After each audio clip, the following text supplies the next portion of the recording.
The Supreme Court is set to hear two big cases on social media. We have a new study that reconsiders how the dinosaurs died. And we're starting the show in Gaza, where Israeli tanks are pushing farther into the territory.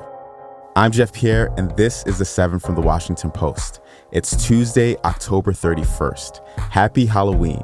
Let's get you caught up with today's 7 stories. At number 1, Israeli tanks and soldiers have penetrated deep into the Gaza Strip. A post-analysis of video from Gaza showed that Israeli forces have reached the main highway connecting the territories north and south. That's on the outskirts of Gaza City, where Israeli troops fought with Hamas, the Palestinian militant group that controls Gaza. It's the farthest Israeli forces have advanced into the besieged territory since the start of the Israel-Gaza war this month. It came as Israel continued its relentless bombing of Gaza. Speaking yesterday, Israeli Prime Minister Benjamin Netanyahu continued to reject calls for a ceasefire. Israel will not agree to a cessation of hostilities with Hamas after the horrific attacks of October 7th. Calls for a ceasefire are calls for Israel to surrender to Hamas, to surrender to terrorism, to surrender to barbarism. That will not happen. Yesterday, Israel also said that it had rescued one soldier taken hostage by Hamas on October 7th, and Hamas released a video showing 3 other Israeli hostages.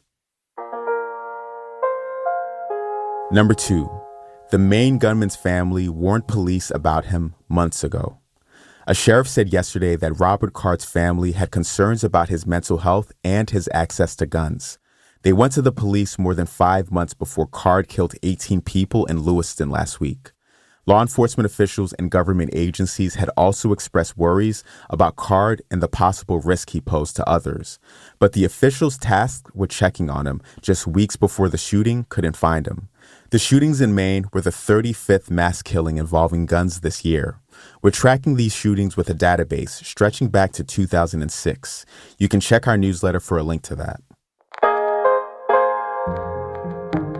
At number 3, the United Auto Workers strike is nearing its end.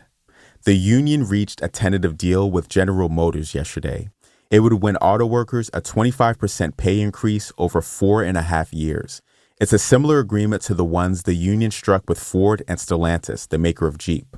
If workers vote to approve the deals, it would officially end their 6-week strike against the big 3 automakers. Yesterday, Biden applauded this historic agreement.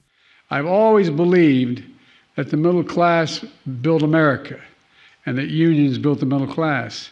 And that's especially the case for the United Auto Workers, who built the iconic automobile industry.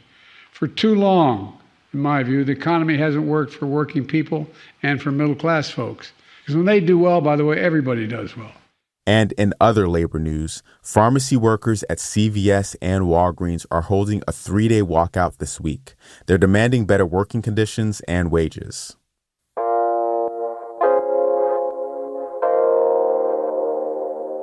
The Supreme Court will consider 2 big social media cases today. That is story number 4. Justices are going to weigh up whether public officials can block people who criticize them on social media. These cases deal with school board members in California and a city manager in Michigan. But a ruling could have much wider implications for how politicians interact with constituents who post critical comments. These cases are part of a set of legal controversies that the justices will tackle this term. They'll have a big impact on the future of free speech on social media. Number 5. Temperatures are plummeting in the central and eastern U.S. A strong cold front is causing a sudden switch to winter from the Big Bend of Texas to the Great Lakes and Ohio Valley. In some places, temperatures plunged more than 30 degrees in a day yesterday. The cold snap could be short-lived, though. After the possibility of more snow in the Midwest, temperatures will rebound across the West and expand eastward by the start of next week. Number 6. The FDA issued a warning for 26 types of eye drops. The agency issued the warning last week. This came after federal inspectors visited a manufacturing facility and found unsanitary conditions. They found bacteria, which could pose a risk of infection that could lead to vision loss or even blindness. But the FDA said they hadn't received any reports about eye infections. Check our article to see whether your eye drops have been recalled. CVS, Target, and Rite Aid have pulled the products, but they still might be available for purchase elsewhere. And at number 7, the dinosaurs might have been killed off by dust.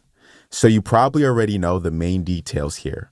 An asteroid smashed into present-day Mexico 66 million years ago. Most experts agree that it triggered a mass extinction, wiping out almost all of the dinosaurs. What we didn't know is that the impact made a massive cloud of dust that may have covered the Earth for as long as 15 years. That's according to a new study. The dust blocked out the sun and cooled the Earth's surface temperature by 60 degrees, and that halted photosynthesis in plants and caused the food chain to collapse. Scientists say that long period of cold and darkness ended the era of the dinosaurs. Something spooky for you to think about this Halloween.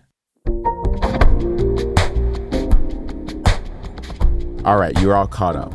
And speaking of Halloween, you'll find some spooky snack recipes on the Washington Post's new recipe finder. We're talking about finger foods that look like, the real thing. For those ideas and more, go to washingtonpost.com/recipes. I'm Jeff Pierre, and I will meet you back here tomorrow.